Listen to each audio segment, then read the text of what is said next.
আজকের এই ক্লাসে জাস্ট 21টা বাক্য দিয়ে আমরা ডেইলি লাইফে যেমন যে ধরনের এক্সপ্রেশন ব্যবহার করি প্রত্যেকটা এক্সপ্রেশনে এই বাক্যগুলোর মধ্যে আমরা পাবো। দেখো কেন বলছি, কারণ দেখো এখানে যে বাক্যগুলো দেওয়া আছে সেই বাক্যগুলোর মধ্যে যে ভার্বটা, যে বাংলা ক্রিয়াটা, সেই ক্রিয়াটাকে চেঞ্জ করে দিতে হবে যে কোনো কাজ করলে, যে কোনো কাজের কথা বললে। দেখো যেমন কি, আমি রান্না করি, আমি খেলা করি, আমি ভাত খাই, আমি দেখা করি।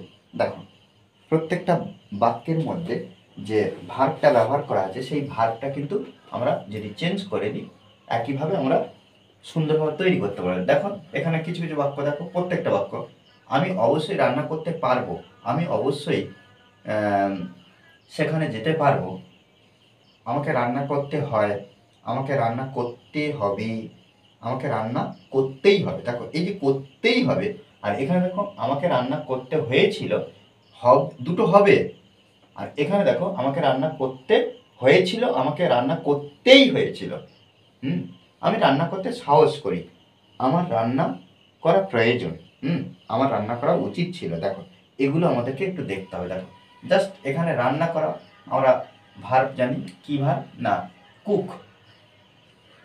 কুক মানে কি রান্না করা, তাহলে আমি রান্না করি, তাহলে আই কুক, আমি রান্না করি। দেখো এটা V1 অর্থাৎ ভার্বের প্রেজেন্ট রূপটা, যেটা আমরা বেস ফর্ম বলি। তারপর কি, আমি রান্না করলাম, করলাম অর্থাৎ কি রান্না করা হয়ে গিয়েছে। তাহলে এই যে ভার্ব 1 এর V2 করে দেবো, তাহলে আই কুকড, আই কুকড, আমি রান্না করলাম। V2 আমি রান্না করেছি, আমি রান্না করেছি, এক্ষেত্রে আমরা কি করব, আই হ্যাভ কুকড,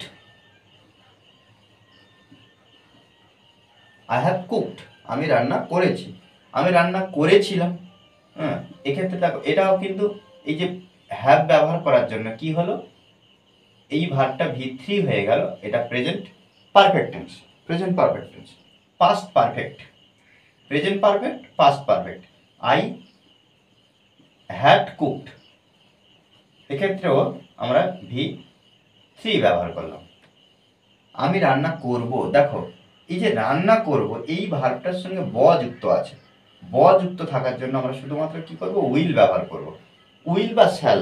আর এখন আধুনিক ইংলিশ গ্রামারের ক্ষেত্রে বা ইংলিশের ক্ষেত্রে শ্যালটার ব্যবহার করা হয় না, শ্যাল না ব্যবহার করলে হবে। যেখানে আমরা শ্যাল ব্যবহার করি সেই সমস্ত জায়গায় যদি উইলও ব্যবহার করি সেক্ষেত্রে কিন্তু কোনো রকম সমস্যা হবে না লেখার ক্ষেত্রে বা স্পোকেন ইংলিশের ক্ষেত্রে, বলার ক্ষেত্রে। তাহলে এখানে কি, আমি রান্না করব, তাহলে আই উইল কুক। আর এই যে উইলটা, এটা কিন্তু মোডাল ভার্ব, সেক্ষেত্রে এই যে উইলের পরে সবসময় কিন্তু V1 বসবে।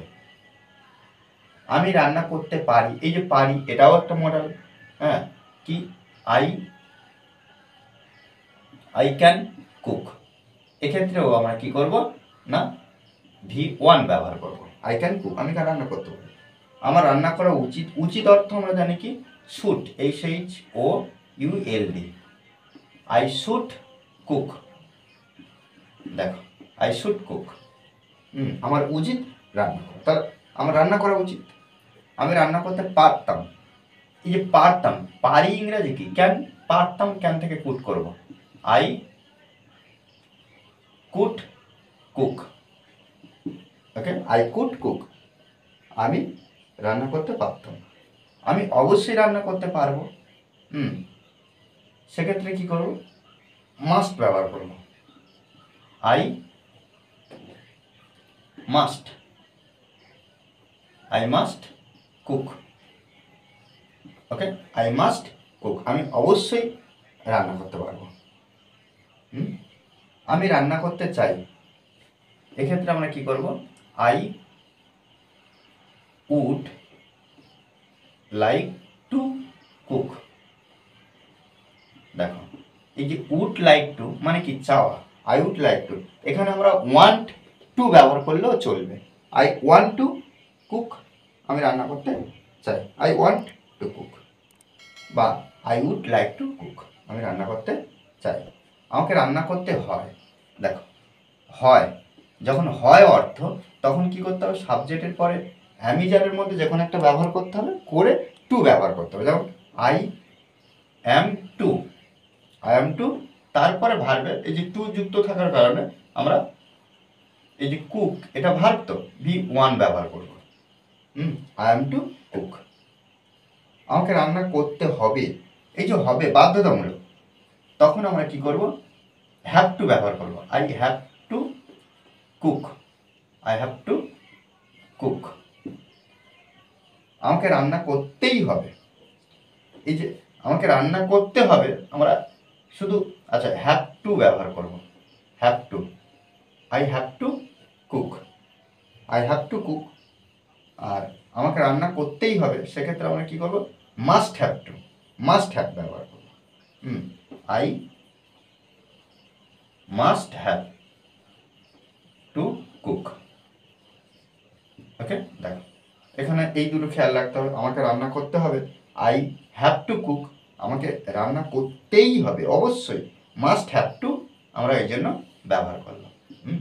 তারপর দেখো আমাকে রান্না করতে হয়েছিল, আমাকে রান্না করতে হয়েছিল, সেক্ষেত্রে আমরা কী ব্যবহার করব না, আই হ্যাড টু ব্যবহার করব। I had to cook, I had to cook. এখানে আমরা লিখতে পারি আই হ্যাড টু কুক।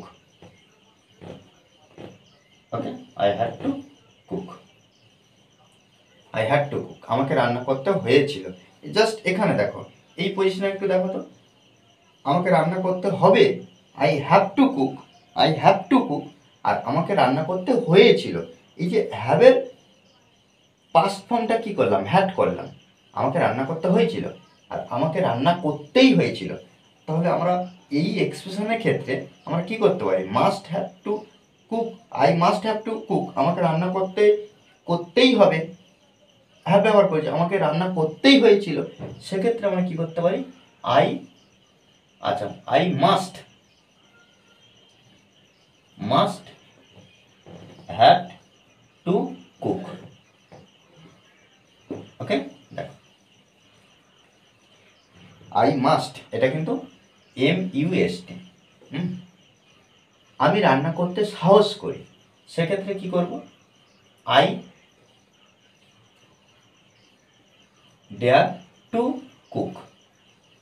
দেখো ডেয়ার টু, ডেয়ার মানে কি, ডেয়ার এমনি বলা হয় যে how dare you, how dare you, how dare you, সেক্ষেত্রে কি, আই ডেয়ার টু কুক, আমি রান্না করতে সাহস করি, আমার রান্না করা প্রয়োজন, তাহলে এক্ষেত্রে আমরা কি করব, আই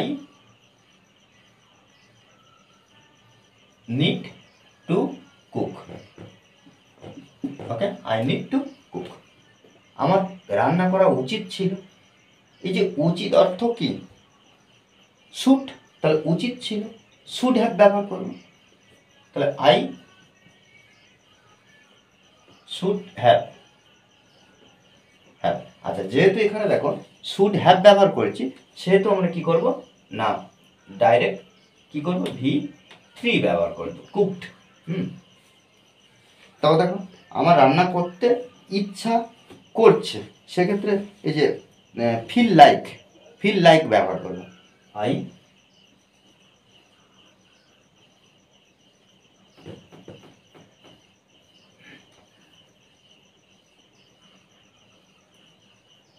ফিল লাইক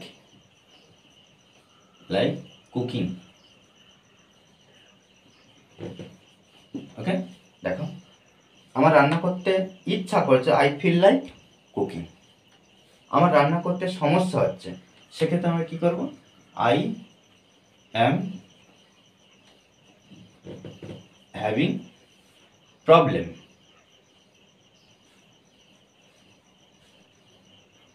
ওকে, আচ্ছা এখানে আমরা ভার্বটা ব্যবহার করব কুকিং।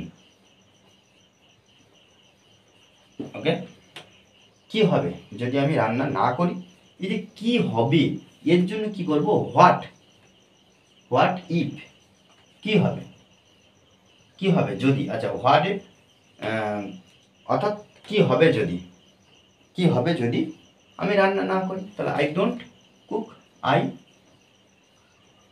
ডোন্ট কুক, জিজ্ঞাসা চিহ্ন। তাহলে what if I don't cook, কী হবে যদি আমি রান্না না করি?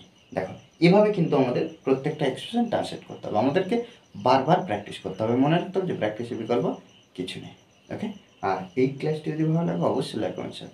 আর যারা এখনও পর্যন্ত এই চ্যানেলটি সাবস্ক্রাইব করেননি তারা অবশ্যই চ্যানেলটি সাবস্ক্রাইব করে পাশে থাকবেন। ওকে, থ্যাংকস ফর ওয়াচিং।